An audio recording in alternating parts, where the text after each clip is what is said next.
जो भी exam conduction से रिलेटेड या पेपर की सेफ्टी के लिए है वो कड़े कदम उठाए नहीं जा रहे हैं। कानून भी कोई कड़ा नहीं बन रहा है, क्योंकि कई बार आप इनको पकड़ते हैं जो पेपर माफिया को, लेकिन फिर बाद में आप उनको छोड़ देते हैं और फिर वही पेपर माफिया फिर से पेपर लीक करता है। तो ये एक सिस्टमेटिक लगातार पिछले 10 सालों में एडमिनिस्ट्रेशन का फेलियर है। अच्छा, अभी आपने कहा कि माफिया या जो जिम्मेदार व्यक्ति हैं, चाहे किसी भी ओहदे पे हो, तो कहीं ना कहीं उनकी भी तो गलती रही ही होगी। हाँ, बिल्कुल। अगर वो उस पद पे बैठे हैं, नीचे अगर कुछ अच्छा काम होता है तो उसकी जवाबदेही के लिए जिम्मेदार वो होते हैं। अच्छा, एक चीज और आपने जैसे कहा कि कोचिंग वाले इसको बेच रहे हैं, इसका एक ही है कि इनको बर्खास्त किया जाए, दूसरी एजेंसी को नियुक्त किया जाए और ये जो है जांच किया जाए, गहन जांच किया जाए और जो जांच करने के बाद भी सजा मिले।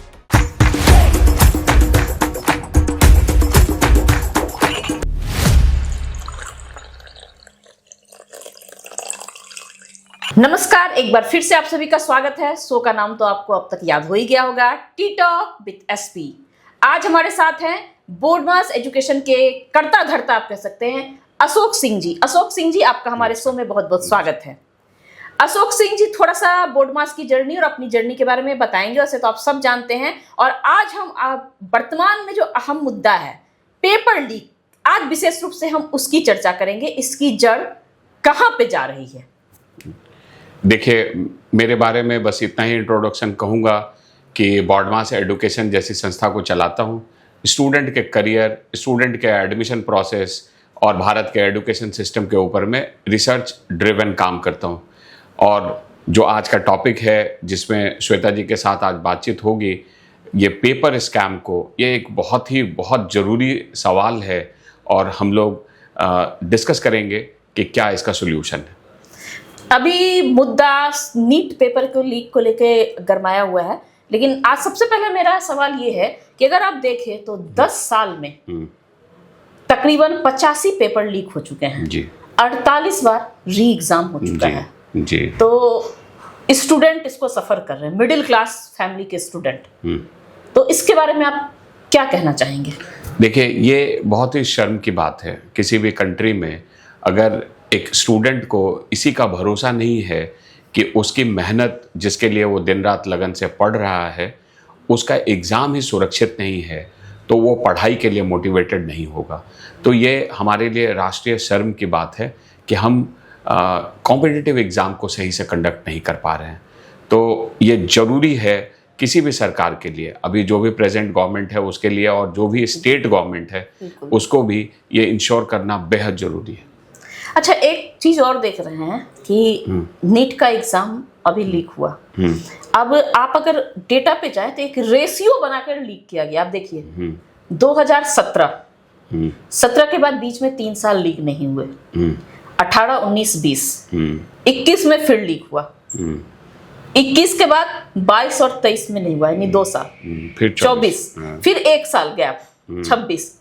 तो ऐसा तो नहीं है, ये एक प्लान लीक है और लोगों की और देखा जा रहा है कि लोग कैसा इस पे रिएक्ट कर रहे हैं। और एक रेशियो में लीक, पहले 3 साल का गैप दिया गया, फिर 2 साल का गैप, फिर 1 साल के गैप। हाँ, देखिए, ये एक सिस्टमेटिक फेलियर है। जब भी पेपर लीक होता है उसके बाद सिस्टम कंट्रोल लेता है। जब कंट्रोल मेजर्स होते हैं तो 1 साल 2 साल पेपर ठीक चलता है, उसके बाद फिर से जो भी सिस्टम के अंदर में कमियां हैं वो कमियों को एक्सपोज करते हुए, चाहे वो बाहर के लोग या अंदर के लोग, फिर से पेपर को लीक कर देते हैं। तो मैं तो इस बारे में इतना ही कहना चाहूँगा कि प्रोफेशनल फेलियर है। कंटिन्यूअस एनटीए या जो भी पेपर कंडक्शन एजेंसी है, कॉम्पिटिटिव एग्ज़ाम जो कंडक्ट कर रही है कंट्री के अंदर में, वो प्रोफेशनल नहीं बन पा रहे हैं, टेक्नोलॉजी का सही इस्तेमाल नहीं हो रहा है और जो भी एग्ज़ाम कंडक्शन से रिलेटेड या पेपर की सेफ्टी के लिए है वो कड़े कदम उठाए नहीं जा रहे हैं। कानून भी कोई कड़ा नहीं बन रहा है, क्योंकि कई बार आप इनको पकड़ते हैं जो पेपर माफिया को, लेकिन फिर बाद में आप उनको छोड़ देते हैं और फिर वही पेपर माफिया फिर से पेपर लीक करता है। तो ये एक सिस्टमेटिक लगातार पिछले 10 सालों में एडमिनिस्ट्रेशन का फेलियर है। अच्छा, अभी आपने कहा कि माफिया या जो जिम्मेदार व्यक्ति हैं, चाहे वो किसी भी ओहदे पे हो, उनके साथ भी उनको भी इसकी सजा जरूर मिलनी चाहिए। अगर आप 2024 के नीट पेपर की बात करें तो उस समय जो डीजी थे 2024 में, अभी वर्तमान में वो छत्तीसगढ़ में किसी मंत्री के सचिव बने हुए हैं। तो एक तरह से ऐसा नहीं लगता है कि 24 और 26 में बहुत ज्यादा डिफरेंस नहीं है। इतने दिनों में अगर वो उन्होंने वहां उनकी वजह से कहीं ना कहीं उनकी भी तो गलती रही ही होगी। हाँ बिल्कुल। अगर वो उस पद पे बैठे हैं, नीचे अगर कुछ अच्छा काम होता है तो उसकी जवाबदेही के लिए जिम्मेदार वो होते हैं, उसका अवार्ड उन्हें मिलता है। तो अगर कुछ गलत हो रहा है, कहीं से भी हो रहा है, तो उसकी जवाबदेही भी उनको देनी चाहिए। तो आज वो सचिव बने हुए, तो इसके बारे में आपकी क्या राय है, क्या करना चाहिए? देखिए, इसके बारे में मैंने इसीलिए कहा कि ये राष्ट्रीय शर्म की बात है, क्योंकि क्या हो रहा है कि न ही एडमिनिस्ट्रेशन, न ही सेंट्रल गवर्नमेंट, न ही स्टेट गवर्नमेंट इन पेपर माफियाओं को सीरियसली ले रहा है। पेपर लीक होता है जिसे हम एक कैजुअल अप्रोच के साथ थोड़े दिनों तक के जांच के बाद इस सारे जो थोड़े दिनों के जांच के बाद हम इन केसेस को बिल्कुल बंद कर देते हैं और भूल जाते हैं।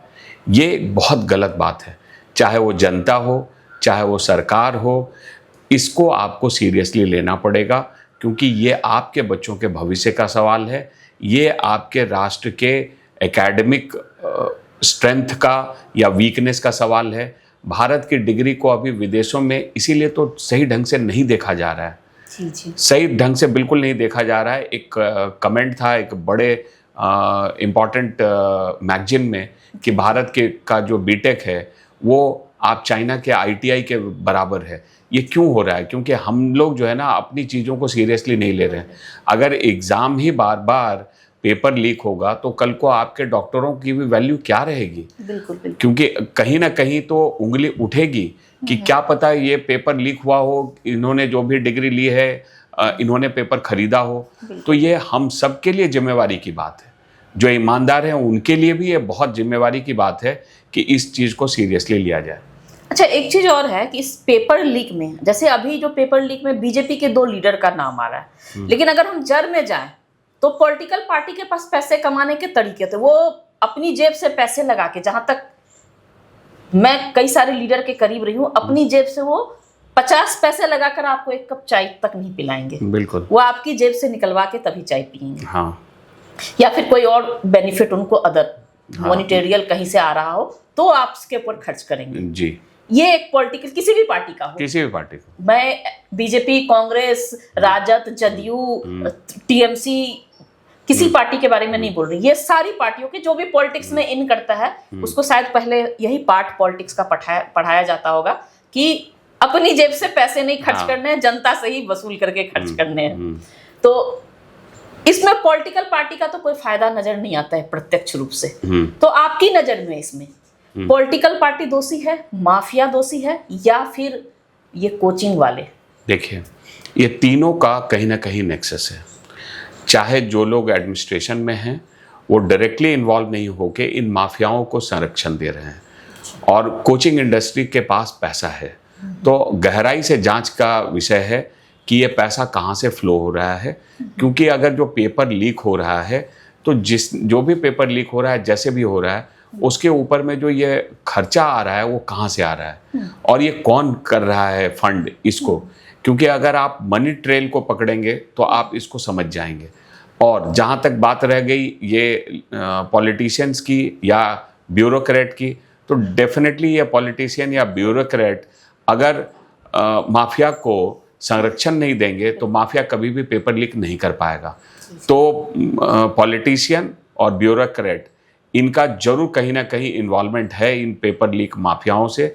और कोचिंग इंडस्ट्री को भी ठीक से आपको देखना पड़ेगा कि कहीं ना कहीं से ये जो पैसों का ट्रेल है इसको आप जब जांचेंगे तो आपको पता लगेगा कि यही पार्टीज़ हैं जिनका इन्वॉल्वमेंट इसमें हो सकता है। क्योंकि माफिया पेपर लीक कर सकता है लेकिन वो बच्चों तक पहुंचाने के लिए उसको कोचिंग इंडस्ट्री की ज़रूरत पड़ेगी ही पड़ेगी, क्योंकि क्वेश्चन पेपर जो है बच्चों तक कैसे पहुंच रहे हैं। और अगर इस बार तो ये हद थी कि ये टेलीग्राम और ये सब पे जब पहुंच रहे हैं तो हमारी जो सरकार है, हमारा जो पुलिस है, वो कैसे डिजिटली कितने एक्टिव हैं कि उन्हें ये पता ही नहीं लग रहा है। अगर पता नहीं लग रहा है तो उनको सख्ती से इन सब चीज़ों की जांच करनी पड़ेगी। कहीं ना कहीं आपको आर्टिफिशियल इंटेलिजेंस या जो भी सोशल पुलिसिंग, कहीं से भी तो आपको ये पता लगाना पड़ेगा। अच्छा, एक चीज और आपने जैसे कहा कि कोचिंग वाले इसको बेच रहे हैं। बेच तो सकते हैं। हाँ, मतलब मैं ये बेच नहीं रहे कह नहीं, रहा। मतलब बेच सकते हैं। हाँ। एक ही बात हुई, बेच रहे हैं या बेच सकते हैं। हाँ। कहीं ना कहीं प्रत्यक्ष रूप से तो ये कोचिंग से जुड़ा मामला तो जरूर ही लग रहा है। हाँ। तो अच्छा, एक बार ये बेच सकते हैं, लेकिन बेचा तो कोई प्रोडक्ट तब जाता है जब उसका कोई खरीदार हो। खरीदार तो या तो बच्चे होंगे या पेरेंट्स होंगे, तो खरीदार कोई तीसरा नहीं होगा। अगर आज मेरे बेटे को मेडिकल, जिसके भी लेख होते हैं, चाहे वो ब्यूरोक्रेसी के पेपर हो, मेडिकल के हो, इंजीनियरिंग के हो, तमाम हो, अगर मेरे बेटे या बेटी को उस एग्जाम से कोई लेना देने, वो ऑलरेडी किसी सर्विस में खुश है, तो मैं तो उस पेपर को खरीदने नहीं जाऊंगी, ना मेरा बच्चा खरीदने जाएगा। तो इसको खरीदार तो पेरेंट्स और बच्चे जो तैयारी कर रहे वही है। तो कहीं ना कहीं ये पेरेंट्स और आज के बच्चों की फेलियर है। तो वो भी कहीं ना कहीं हमारी शिक्षा नीति या हमारे समाज का जो परिवर्तन है, जो संस्कृति है। क्योंकि अगर आज आप थोड़ा पीछे चले जाइए, हम लोग अपने जमाने में चले जाते हैं, आप अपने जमाने में चले जाइए, मेरे जमाने में, तो हमें आज भी याद है कि हमारे पेरेंट्स सैंपल पेपर भी पढ़ने की सलाह नहीं देते थे। बोलते थे जो टेक्स्ट बुक है आपने साल भर किया रेफरेंस बुक पढ़ने बोलते थे। बोलते थे पूरे साल आपने बैठ के किया जो सैंपल पेपर से एग्जाम पास करोगे। देखिए क्या है कि ये डेफिनेटली ये भी बात सच है कि भारत में सोशल मोरल वैल्यूज़ काफ़ी नीचे गिरते जा रहे हैं।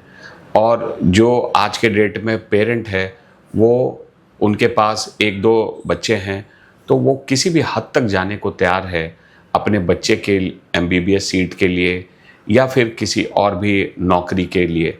ज़्यादातर जो आप देखते हैं जो स्कैम है वो इन्हीं दोनों जगहों पे आपको ज़्यादा दिखेगा। अब इसके बारे में एक और इसका पक्ष है कि हमें इस चीज़ को भी समझना पड़ेगा कि भारत में अगर आप मेडिकल एजुकेशन देखें तो गवर्नमेंट कॉलेजेस में फ़ीस बिल्कुल नहीं है और प्राइवेट कॉलेजेस में मिनिमम फ़ीस 50 लाख से है। तो ये अफोर्डेबिलिटी जोन नहीं है। आप कई स्टेट के अभी जो डेटा है इनकम टैक्स डिपार्टमेंट का, कि जैसे बिहार का 1% लोग ही हैं जिनकी इनकम 13 लाख से ज़्यादा है एनुअल इनकम, या उत्तर प्रदेश में सिर्फ 1% लोग हैं जिनकी एनुअल इनकम 15 लाख से ज़्यादा है। तो आप अगर इसको पैरामीटर माने तब तो बिहार या उत्तर प्रदेश के 1% लोग ही हैं जिनकी अफोर्डेबिलिटी है कि वो अपने बच्चों को प्राइवेट मेडिकल कॉलेजेस में पढ़ा सकते हैं। तो जो 99% है उनकी अफोर्डेबिलिटी रेंज से ही ये दूर है। अब गवर्नमेंट कॉलेजेस की सीट के लिए आपको इंश्योर करना पड़ेगा कि आपका सिस्टम इतना मजबूत हो कि आप इसके 3-4 चेक्स लगाइए। मैं रिकमेंडेशन यहाँ दे रहा हूँ सरकार को कि आप 3-4 चेक्स लगाइए। और मैं कहीं और से नहीं ला रहा हूँ, ये आप देखिए, अगर आप IITs के लिए सरकार ने वही चेक्स लगाए हुए हैं। जैसे बोर्ड मार्क्स के लिए भी एक मिनिमम एलिजिबिलिटी रखा हुआ है कि 75% मार्क्स होने चाहिए जनरल या EWS या OBC के लिए, और SC ST के लिए 65%। लेकिन अगर आप मेडिकल में देखें तो ये नहीं है। दूसरा चेक लगाइए कि वहाँ 2 tier एग्जामिनेशन सिस्टम है, JEE मेन, JEE एडवांस। जो सिर्फ टॉप 2.5 लाख स्टूडेंट है वही एलिजिबल है JEE एडवांस के लिए।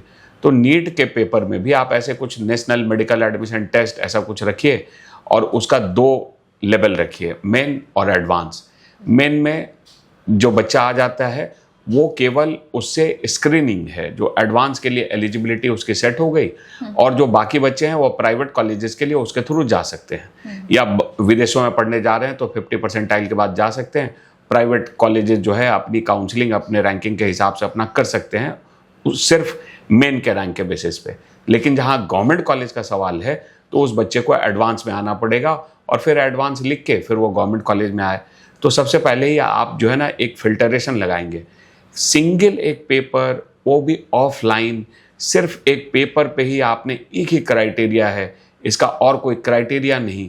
ये भी एक बड़ी वजह है कि आपके लिए उस एक पेपर का लीक हो जाने से आपका पूरा सिस्टम एक्सपोज हो जा रहा है। आपको इसको रोकने का कोई दूसरा रास्ता नहीं है। वो भी आपने फिजिकल कंडक्शन रखा हुआ है, तो ट्रांसपोर्टेशन में भी आपको खतरा है। पेपर को इतने सेंटर्स पर ट्रांसपोर्ट करना, प्लस आपके सेंटर्स विदेशों में हैं, तो पेपर का पहले बनना भी जरूरी है। किसी न किसी प्रिंटिंग प्रेस में पेपर को छपना जरूरी है, क्योंकि ये ऑफलाइन हो रहा है। छपने में पिछली बार देखिए ट्रांसपोर्टेशन में लैप्स थे, इस बार छपने के दरमियान में शायद पेपर लीक हुआ है। तो आपको इन सब चीज़ों को ही आप हटा देंगे अगर आप कंप्यूटर बेस्ड टेस्ट कर रहे होंगे, क्योंकि जब आप ऑनलाइन करते हैं तो ये सारे प्रॉब्लम्स आपके हट जाएंगे। तो एनटीए को ये सीखने की ज़रूरत है। सबसे बड़ी बात, एनटीए जब इनकॉम्पिटेंट हो चुका है तो मुझे ये नहीं समझ आ रहा है कि एनटीए को ही क्यों दिया गया है एग्ज़ाम कंडक्शन की जिम्मेवारी। भारत में और भी एजेंसीज हैं, तो एनटीए को हटाकर आप जब तक कोई कड़े मेजर नहीं लेंगे तो कोई भी एजेंसी डरेगी नहीं, क्योंकि एजेंसी को तो काफ़ी फायदा है, चाहे वो सरकारी संस्था है। आप सोचिए कि 20 लाख 22 लाख बच्चा आपको 1000-1500 रुपये दे रहा है, तो 200-300 करोड़ रुपए तो आपके पास आ रहे हैं एग्जाम कंडक्शन के लिए। बिल्कुल बिल्कुल। और एनटीए सिर्फ नीट का एग्जाम नहीं कंडक्ट करता है, एनटीए कई सारे एग्जाम्स कंडक्ट करता है। आप देखेंगे तो साल के एनटीए 500 से 1000 करोड़ रुपए एग्जाम कंडक्शन में केवल फॉर्म्स के बेसिस पे ला रहा है। तो ऐसा तो नहीं है कि उसके पास पैसों की कोई कमी है, उसके पास पैसे काफ़ी हैं। वो चाहे तो इन सब सिक्योरिटी मेजर्स को, सारे चेक्स को जरूर चाहे तो कंट्रोल में ला सकता है, लेकिन अगर वो नहीं ला रहा है और इंटेंशनली बार बार ये फेलियर हो रहा है तो एनटीए को बर्खास्त करके ये एग्जाम कंडक्शन की जिम्मेवारी किसी और संस्था को दे दी जाए, क्योंकि ये बेहद जरूरी है। एग्जाम्पल आपको सेट करना ही होगा। जी, सिक्योरिटी की बात आपने जैसे की, सिक्योरिटी का हम देखते हैं जब एग्जाम सेंटर से अगर शुरू करें तो तमाम तामझाम महिलाओं के नाक के, कान के, बिछिया, पायल, हर चीज खुलवा दी जाते हैं। जूते, यहाँ तक कि बीपीएससी के शायद एग्जाम में जूते, सॉक्स भी खुलवा देते हैं। राजस्थान पीसीएस में हमने देखा था कि बॉयज गंजी और बनियान इस तरह से पहन के एग्जाम का ऐसा मामला भी आया था। और बीपीएससी का तो मैं खुद भी मैं देख के आई हूँ कि हर चीज वो रखवा देते हैं। तो और 1 घंटे पहले एंट्री है। मुझे अभी भी याद है कि बीपीएससी का मेंस वाले एग्जाम में जो था, जो बच्चे काफी दूर से आ रहे थे, 1 घंटे पहले एंट्री थी। जिनकी 1 घंटे 2 मिनट या 5 मिनट भी हो गए, उनको भी एंट्री नहीं दी गई।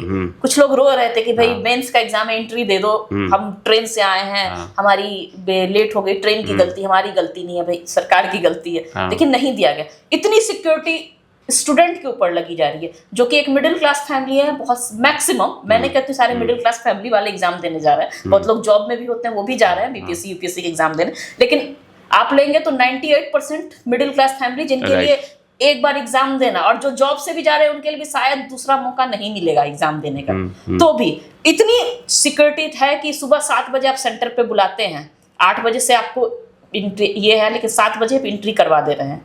9 बजे से एग्जाम स्टार्ट है, बिल्कुल। लेकिन आप 7 बजे एंट्री करा रहे हैं ठंड के मौसम में। और वो इतना कष्ट लेके लोग एंट्री कर रहे हैं 7 बजे सुबह में, फॉग के समय में। लेकिन आपकी सिक्योरिटी लेवल पे कभी प्रिंटिंग से गलती हो जा रही है, तो कभी कोई लीक करवा दे रहा है, जबकि सरकारी स्कूल में चीजें हो रही हैं, प्राइवेट में तो हो भी नहीं रही हैं।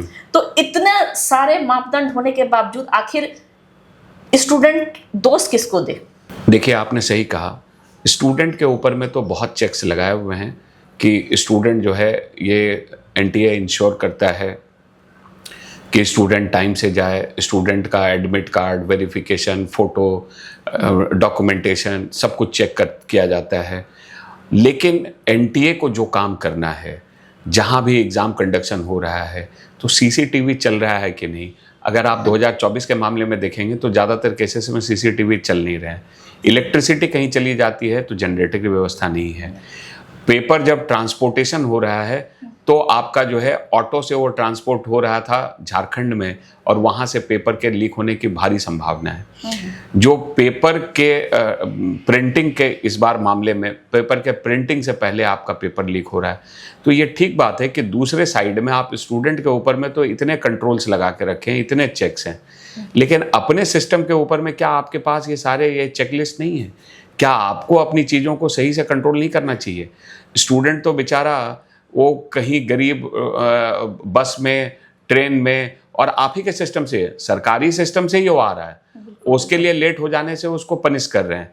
लेकिन आपके पास तो सारा सिस्टम है, आपने तो बच्चों से पहले ही पैसे लिए हुए हैं, और वो पैसे से आपके पास पूरा ऑर्गेनाइजेशन, पूरा तंत्र है, आपके पास पूरा एडमिनिस्ट्रेशन है, फिर भी आपसे भूल हो रही है, और रिपीटेड भूल हो रही है।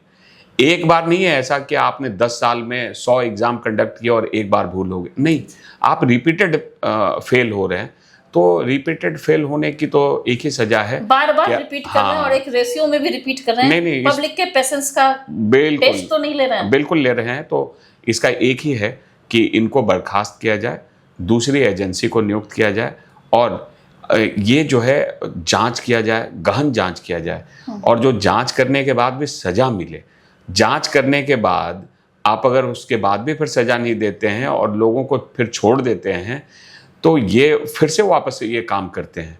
और इसके बाद इनको कौन कौन लोगों के पॉलिटिकल संरक्षण हैं या कौन कौन से ब्यूरोक्रेट इनको संरक्षण दे रहे हैं, उसके बारे में भी जांच होनी चाहिए। जी जी।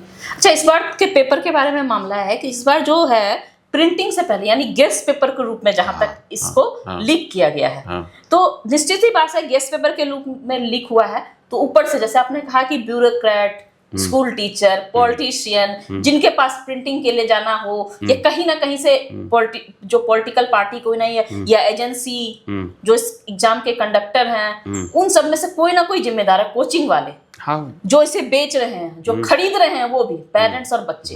तो ऐसा क्यों नहीं किया जाए कि क्योंकि सबको एक सबक मिले, खरीदने वाले को भी, जो अपने बच्चों के लिए सोच रहे हैं कि आज हम 1 करोड़ दे के एक डॉक्टर बना रहे हैं अपने बच्चे को, लेकिन अगर वही 1 करोड़ दे के बनने वाला डॉक्टर अच्छा सफल डॉक्टर नहीं हुआ और पेशेंट होके उसी का फादर वहां लेटा हो, तो इसके इमेजिन नहीं कर पा रहे हैं कि वही बेटा आपके मृत्यु का कारण बन सकता है, वही बेटी आपकी मृत्यु का कारण बन सकती है। देखिए, ये जो है ये सोशल और मोरल वैल्यूज़ पे हमें जो है ना स्कूलों पे भी काम करना पड़ेगा, क्योंकि सोशल और मोरल वैल्यूज़ वहीं से ठीक होगा, वहीं से अपलिफ्ट होगा। जो आज पेरेंट अगर कोई पेपर बेच रहा है, लेकिन इस केस में खास करके इस बार उसको पेपर डायरेक्टली पेपर बोल के नहीं बेचा गया है, जबकि गेस्ट पेपर बोल के बेचा गया है। तो आप देखिए, जो चोर है, जो माफिया है, जो पेपर लीक करने वाला तंत्र है, वो कितना प्रोफेशनल होता जा रहा है, वो कितना प्रोफेशनल होता जा रहा है, कितना हाईटेक होता जा रहा है, और वो किस तरह से वो पेपर को लीक करके पेपर को बेच रहा है। लेकिन पढ़ा लिखा प्रोफेशनल, हाँ, लेकिन एक अच्छी बात यहाँ पर यह है कि जो कंप्लेन भी दर्ज किया है वो स्टूडेंट ने किया है। एक स्टूडेंट ने ही, स्टूडेंट जब जाके ये बताता भी है कि जो गेस्ट पेपर से ये हूबहू मिल रहा था, तो शुरुआत में उसे भगा दिया जाता है जो जहाँ वो कंप्लेन करने गया, लेकिन बाद में उसी के बेसिस पे ये जांच हुई है। तो कुछ लोग हैं जो कि सिस्टम में अच्छे हैं, स्टूडेंट पेरेंट भी अच्छे हैं, तो इसी को बढ़ाना होगा और इसको इनकलकेट करना होगा। और ख़ास करके जब भी एग्ज़ाम कंडक्शन का होता है, तो 1 महीने पहले, जब खास करके नीट जैसे एग्ज़ाम में या JEE मेन जैसे एग्ज़ाम में, तो कोचिंग इंडस्ट्री के भी सारे ही डिजिटल प्लेटफॉर्म को या जितने टेलीग्राम पे जितने जो ये सब चैनल्स हैं, इनको खास करके पूरी तरह से इनको सेंसर करना चाहिए, कंट्रोल करना चाहिए। और NTA के पास या जो भी एग्ज़ाम कंडक्टिंग एजेंसी है उसके पास राइट होने चाहिए कि क्या सर्कुलेट हो रहा है और गवर्नमेंट उसकी जांच करे। मान लीजिए कि कोई गेस्ट पेपर या मॉक टेस्ट या कुछ भी करके बेच रहा है, तो वो पास होके जाना चाहिए एग्ज़ाम कंडक्टिंग एजेंसी से, और उससे क्लीन चिट होनी चाहिए कि कोई बात नहीं, अगर कुछ जा रहा है तो ठीक है। लेकिन अगर लग रहा है कि ये पेपर जैसा ही कुछ भी जा रहा है, तो इनके पास रोकने का सिस्टम होना चाहिए। इनको AI का इम्प्लीमेंटेशन करना चाहिए, ताकि AI जो है बॉट भी सारे इनके सब चीज़ों को पढ़ के तुरंत बता सकता है कि कहाँ ट्रिगर है, किसको रोकना है। तो अगर आप चाह जाएंगे तो आपके पास पैसा है, सिस्टम है, तंत्र है, इतना बड़ा एडमिनिस्ट्रेशन है, गवर्नमेंट चाह जाएगी तो कभी भी इस तरह का पेपर लीक नहीं होगा। तो गवर्नमेंट में जो ये इच्छा शक्ति लानी होगी और इसको कंट्रोल करना होगा, क्योंकि ये सोसाइटी की भलाई के लिए बहुत ज़रूरी है। अच्छा, बार बार लीक हो रहे हैं, इतने पैसे बर्बाद हो रहे हैं, अब अगर री एग्जाम भी होते हैं फिर पैसे खर्च होते हैं, और आप देखें तो अप्रत्यक्ष रूप से ये जनता की जेब से ही पैसे जा रहे हैं। चाहे दोबारा इलेक्शन हो, चाहे दोबारा एग्जाम हो, पैसे जनता की जेब से खर्च हो रहे हैं। तो कहीं ऐसा नहीं किया जाए कि इस तरह के एग्जाम को, जैसे नीट है, इंजीनियरिंग है, जैसे कि प्री बोर्ड हम लोग के स्कूल में हम लोग नवोदय में जब थे तो ऐसा होता था कि प्री बोर्ड में अगर आपका इतना परसेंटेज नहीं आ रहा है तो आपको बोर्ड में नहीं बैठने दिया जाएगा, ऐसा डराया जाता था। ऐसा कोई नियम सीबीएसई का नहीं था, अब हम लोग जान पाए हैं जब निकल गए। लेकिन स्कूल में यही लगता था कि नहीं बैठेंगे तो नहीं रखेंगे। नवोदय में ऐसा ऑप्शन नहीं था कि दोबारा रखा जाएगा। हमें डराया जाता था कि दोबारा ना रूम मिलेगा रहने के लिए ना खाना मिलेगा, रोड के बाहर रख के एग्जाम दो। और हम लोग के जमाने में पेरेंट्स ऐसे थे कि बोलते थे नहीं ठीक है, हम तो कहाँ रखेंगे, हम तो नहीं रख के पढ़ाएंगे उतनी दूर में। तो ये चीज एक बार प्री बोर्ड नहीं होता था, बाद में 2 प्री बोर्ड की व्यवस्था भी की गई थी कि अब 2 प्री बोर्ड दो। तो ऐसा स्कूल में ही नहीं कर दिया जाए कि जिनका प्री बोर्ड में मान लीजिए या बोर्ड में कुछ परसेंट कर दिया जाए कि 70%, 60%, 75, जो भी लगे आज के डेटा के हिसाब से। आजकल तो देख रहे हैं सबके 90s प्लस में आ रहा है, तो इस क्राइटेरिया को मन करे तो 80% पे भी कर दिया जाए कि उससे ऊपर जिसका आएगा वो इस एग्जाम के लिए एलिजिबल होंगे। उसके बाद स्कूल में ही एक टेस्ट करवा दिया जाए, ताकि कुछ ऐसे भी बच्चे हैं जो स्कूल में बहुत अच्छे होते हैं पढ़ने में, उनको अपॉर्चुनिटी नहीं मिल पाती एग्जाम देने की। नहीं, इसी के लिए देखिए मैंने आपको उस समय में भी कहा था कि ये जो है आपको चेक्स लगाने होंगे, जैसे JEE मेन और JEE एडवांस में और IIT के लिए 75% का मिनिमम एलिजिबिलिटी क्राइटेरिया लगा हुआ है। तो भारत में गवर्नमेंट मेडिकल कॉलेज के लिए भी एक मिनिमम 12th का परसेंटेज का एलिजिबिलिटी क्राइटेरिया लगाया जाना चाहिए। और अगर ये भी लगा दिया जाएगा तो ये एक और चेक्स होगा ये, और साथ में 2 tier सिस्टम होना चाहिए कि गवर्नमेंट कॉलेज में जाना है तो एक एग्ज़ाम काफ़ी नहीं होगा, एक एग्ज़ाम के बाद एक दूसरा एडवांस एग्ज़ाम भी लिखना होगा और उसी से आप गवर्नमेंट मेडिकल कॉलेज में पहुंच सकेंगे। इससे आपको क्वालिटी इम्प्रूव होगी और इससे एग्ज़ाम कंडक्शन के लिए भी प्रेशर रिलीज़ होगा, क्योंकि अब आपको 25 लाख लोगों के बारे में नहीं सोचना है, आपको सिर्फ 2.5 लाख लोगों में इंश्योर करना है। करना तो 25 लाख वाला भी, जो पहला वाला भी टेस्ट है उसको भी सही ढंग से लाना है, लेकिन उसको CBT मोड पे लाइए, उस पे जो है पूरा AI का ताकत लगाइए, पूरे सिस्टम को फुल प्रूफ बनाइए। और अगर सारे सिस्टम, सारे सिक्योरिटी मेजर्स को लगा दिया जाए तो डेफिनेटली ऐसा नहीं है पूरे वर्ल्ड में इतने बड़े बड़े एग्जाम्स हो रहे हैं और कहीं पेपर लीक नहीं हो रहा है। तो पेपर को कंट्रोल करके कराना कोई इतना बड़ा भी कठिन काम नहीं है, सिर्फ इच्छा शक्ति की बात है और गवर्नमेंट को इसको इंश्योर करना चाहिए और गवर्नमेंट को करना ही पड़ेगा, नहीं तो आप जो है अपनी क्रेडिबिलिटी खो देंगे। बिल्कुल, अभी वर्तमान में हम ये भी देख रहे हैं कि पेपर लीक हो रहा है। जेन्युइन सी बात है कि जो स्टूडेंट संघर्ष करके किसी तरह से पढ़ाई कर रहे हैं, अपने रोजी रोटी तो नहीं कहेंगे, उनके पेरेंट्स अपनी रोजी रोटी किसी तरह से चला रहे हैं और वो अपने बच्चों को किसी तरह से बाहर पटना या दिल्ली कोचिंग करवा रहे हैं, किसी तरह से उनका खाना पीना चल रहा है, या कुछ ऐसे भी संस्थान है जो उन बच्चों को पढ़ा के 1 साल या 2 साल के लिए रखते हैं, क्योंकि उन संस्थान का भी फंडिंग इतना नहीं होता है कि उनको फ्री में बहुत दिन तक रख सके। तो वो भी ऐसे बच्चे ऐसे पेपर लीक हो जाते हैं, अब उनके री एग्जाम होगा, उनका समय चला गया, तो विरोध करते हैं या रोड पे। जैसे अभी हमने देखा कि ट्री के एग्जाम को लेकर के विरोध हो रहा था पटना में, पुलिस भी लाठी चार्ज कर रही है। आखिर वो स्टूडेंट जाए तो कहाँ जाए, विरोध नहीं करे तो किसको सुनाए, क्योंकि पेरेंट्स के पास अब बजट नहीं है, वो घर जा नहीं सकते हैं। हाँ नहीं, ये तो ठीक है। देखिए, स्टूडेंट जो विरोध कर रहे हैं विरोध करें, लेकिन एक चीज़ को भी समझिए कि स्टूडेंट को अभी वापस अब मेंटली मजबूत होके, खास करके नीट के एग्ज़ाम में उसको वापस मजबूत होके दोबारा एग्ज़ाम के लिए रेडी होना है। तो स्टूडेंट के पास ज़्यादा स्कोप नहीं है विरोध करने का। ये स्टूडेंट जो है, इनको अपने आप को फिर से रीऑर्गेनाइज होना है, वापस अपनी चीज़ों को दोबारा लाना है, फिर से अपने रिदम में आना है, क्योंकि एग्ज़ाम का जैसे डेट अनाउंस होगा तो उन्हें एग्ज़ाम लिखना है। तो स्टूडेंट से देखिए, स्टूडेंट इतना ही विरोध किया, सरकार को ये बात समझ में आनी चाहिए और सरकार को कड़े कदम उठाने चाहिए।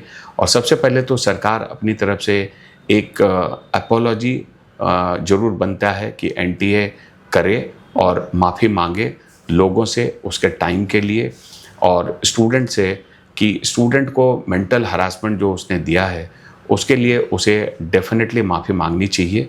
और यही पहला स्टेप गवर्नमेंट को लेना है। उसके बाद गवर्नमेंट को अपनी चीज़ें क्लियर रखनी चाहिए कि किस तरह से वो एग्ज़ाम के कंडक्शन के लिए जाएगा, और एग्ज़ाम कंडक्ट होना है तो वो फेयर और ट्रांसपेरेंट हो, ये इंश्योर करना है। और इसमें सरकार को जल्द से जल्द और समय नहीं लगा के उनको तुरंत इस सिस्टम को और अनाउंस करना चाहिए, कि कब वो एग्ज़ाम कंडक्ट करेंगे और किस तरह से करेंगे। अभी जो वर्तमान में हम देख रहे हैं कि बार बार एग्जाम कैंसिल हो रहे हैं, तमाम तरह के, किसी भी नीट की बात नहीं कर रही हूँ, बार बार होता है, फिर री एग्जाम होता है, फिर कुछ बच्चे दे भी नहीं पाते कुछ एग्जाम में, तो कई लोग सफर भी कर रहे हैं। तो स्टूडेंट तो जेन्युइन सी बात है, अगर स्टूडेंट मैदान में उतर जाएंगे, दोबारा री एग्जाम होगा तो वही सफर करेंगे, तो और सरकार भी माफी मांग लेगी, फिर दोबारा हो सकता है ऐसी गलती करें। तो ऐसा कुछ होना नहीं चाहिए कि जो भी जिम्मेदार हो, चाहे वो वर्तमान में सत्ता में रह रहे मंत्री जिम्मेदार हैं, ब्यूरोक्रेट जिम्मेदार हैं, कोचिंग वाले जिम्मेदार हैं, बच्चे जिम्मेदार हैं, पेरेंट्स जिम्मेदार हैं। मैं कहती हूँ वो बच्चे और पेरेंट्स भी उतने जिम्मेदार हैं जो इसको खरीद रहे हैं। तो उन सबको ऐसी सजा दी जाए कि जो बच्चे इसको खरीदे हुए हैं, ये जानते हुए कि क्वेश्चन गेस्ट पेपर समझ के नहीं, जो गलती में खरीद लिए गेस्ट पेपर उनकी नहीं, जो वास्तव में क्वेश्चन आउट में जुड़े हुए हैं जड़ से, उन सबको कुछ ऐसी सजा दी जाए कि वो कुछ साल के लिए उन्हें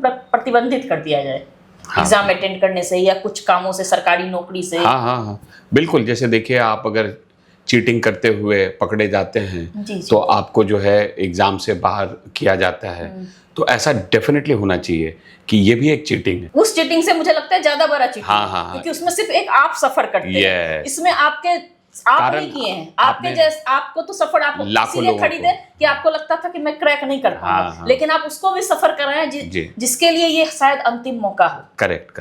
नहीं, तो ये डेफिनेटली होना चाहिए कि जिन लोगों का भी इसमें जिस तरह से भी हाथ है उनको सजा जरूर मिलनी चाहिए।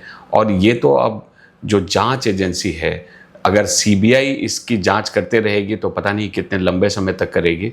तो सरकार को थोड़ा इन्वॉल्व होके कोई स्पेशल इसके लिए एक जांच कमेटी बनाए और इसको फास्ट ट्रैक पे जांच करके जल्द से जल्द रिपोर्ट लाएं और पब्लिक डोमेन में लाएं। और इसमें अगर आप किसी सुप्रीम कोर्ट के रिटायर्ड जज को या किसी को इन्वॉल्व करना चाहते हैं तो उस तरह के लोगों को बनाएं और इस पे जल्द से जल्द लाएं। ये नहीं है कि अगर आप इसको फिर से ऐसे ही लेके चलते रहेंगे। ये मई का समय है, जून का समय है, अभी भी कई एग्जाम्स होने हैं, बिल्कुल। लगातार अभी एग्जाम्स होने हैं। अभी संडे को भी JEE एडवांस का एग्जाम होना है, तो कई एग्जाम्स होने हैं। तो आपको ये पैटर्न को जल्द से जल्द, जो ये लीक वाला पैटर्न है, इसको तोड़ना होगा और इंश्योर करना होगा कि आप सारे एग्जाम सही से कंडक्ट करें। और डेफिनेटली आपका जो कहना है, जांच होनी चाहिए और जो जो लोग कल्प्रिट हैं, चाहे जो छोटे लेवल पे है या जो बड़े लेवल पे है, सबको सजा में होनी चाहिए। और ये जितनी जल्दी सजा होगी, जितना बढ़िया ये रोल मॉडल सेट होगा, तभी आगे के जो बच्चे हैं, क्योंकि जो अभी क्लास 12th में बच्चा है जिनको अगले साल लिखना है नीट, वो भी तो घबराया हुआ है। बिल्कुल। जो अभी बच्चा क्लास 11th में है जिसको डॉक्टर बनना है और 2 साल बाद नीट का एग्जाम लिखेगा, वो भी अभी घबराया हुआ है। उसके ट्रस्ट को भी आपको जीतना होगा, नहीं तो वो भी उतना मोटिवेटेड नहीं होगा एग्जाम लिखने के लिए। तो ट्रस्ट जीतना, फ्यूचर वाले जो स्टूडेंट्स हैं उनका ट्रस्ट जीतना भी ये बहुत जरूरी है। जी बिल्कुल जी। अंत में जाते जाते इन सारी चीजों को देखते हुए, एग्जाम इस तरह से लीक हो रहे, बच्चे डिप्रेशन में जा रहे हैं, जो ये ऑब्वियस सी बात है, जो बच्चे साल भर 18-18, 22 घंटे पढ़ रहे होते हैं, और ये हो सकता है कि किसी का पहला अटेम्प्ट हो, लेकिन किसी का हो सकता है दूसरा अटेम्प्ट भी होता है। तो 2 सालों से उनकी मेहनत, इतने घंटे पढ़ाई के बाद उन्हें अब लगता है कि अब नहीं हो पाएगा, अब वो हिम्मत हार चुके होते हैं ये पेपर लीक के बाद। और कुछ के तो पेरेंट्स भी हिम्मत हार चुके थे कि अब हम नहीं पढ़ा पाएंगे, अब हमारे घर की जो बजट है, फाइनेंशियल कंडीशन है, वो अलाउ नहीं करती है। खास करके लड़कियों में तो हो सकता है कि कई लड़कियां, जो आप नवोदय बैकग्राउंड से देखेंगे, 12th के बाद शादियां हो जाती थी जल्दी। तो ऐसे ही अगर अभी ऐसे थोड़े परिवेश चेंज हो गए हैं, लेकिन उस तरह के लोगों के लिए आप किस तरह का संदेश देना चाहेंगे? देखिए, अभी हिम्मत बनाए रखना होगा। खास करके जो नीट एस्पिरेंट है, एग्ज़ाम के डेट जरूर जल्द से जल्द अनाउंस होंगे और मोस्ट प्रोबेबली जून में आपको एग्ज़ाम लिखना पड़ सकता है। तो जैसे ही ये घोषणा आती है तो आपको हिम्मत बनाए ही रखना पड़ेगा। हाँ, जो स्टूडेंट का, जैसे आपने कहा कि दूसरा, तीसरा, चौथा ड्रॉप है और उसने काफ़ी बढ़िया किया था पहले वाले अटेम्प्ट में, उसको थोड़ा और मोटिवेट होना होगा। इसको एक्स्ट्रा टाइम जो मिला है, इसको पॉजिटिवली देखिए और मेहनत से लग जाइए। क्योंकि देखिए, जो चीज़ें आपके हाथ में नहीं है, जो गीता में भगवान कृष्ण ने भी कहा, आप अपने कर्म पे ध्यान दीजिए। जो आपके हाथ में नहीं है उसके बारे में आप जितना कम सोचें उतना अच्छा है। वो पेरेंट को सोचने दें, हम जैसे लोगों को सोचने दें। और आपके जैसे कई ऐसे स्टूडेंट भी हैं जो आपके लिए लड़ रहे हैं, पेरेंट लड़ रहे हैं। तो हो सकता है कि जो आने वाला पेपर है वो आप और भी बेहतर कर सकें और अपनी तैयारी को सुनिश्चित रखिए। जी, आपने बहुत अच्छा कहा। सवाल काफ़ी सारे हैं, लेकिन समय की आपकी सीमा है, तो मैं से यही विराम देना चाहूँगी। और आपका हमारे शो में आने के लिए बहुत बहुत धन्यवाद। और जाते जाते मैं सबके लिए ही कहना चाहूँगी, मुद्दा तो बहुत बड़ा है, लेकिन क्या कहते हैं, जैसे इन्होंने कहा कि कर्म करते जाओ, फल की इच्छा मत कीजिए, क्योंकि अब आपके हाथ में कुछ नहीं है, आपके पास कोई ऑप्शन भी नहीं है, तो आपको एग्जाम दोबारा देना ही पड़ेगा, आपको तैयारी करनी ही पड़ेगी। लेकिन इसके साथ साथ एक बात और है, जो भी इसके लिए जिम्मेदार है, चाहे वो बच्चे जिम्मेदार है जिन्होंने पेपर खरीदा, जो पेरेंट्स जिम्मेदार हैं, जो कोचिंग वाले जिम्मेदार हैं, जो ब्यूरोक्रेट जिम्मेदार हैं, जो पॉलिटिशियंस जिम्मेदार हैं, उन सबको ऐसी कड़ी सजा दी जाए कि दोबारा कोई ऐसा करने की हिम्मत ना करे।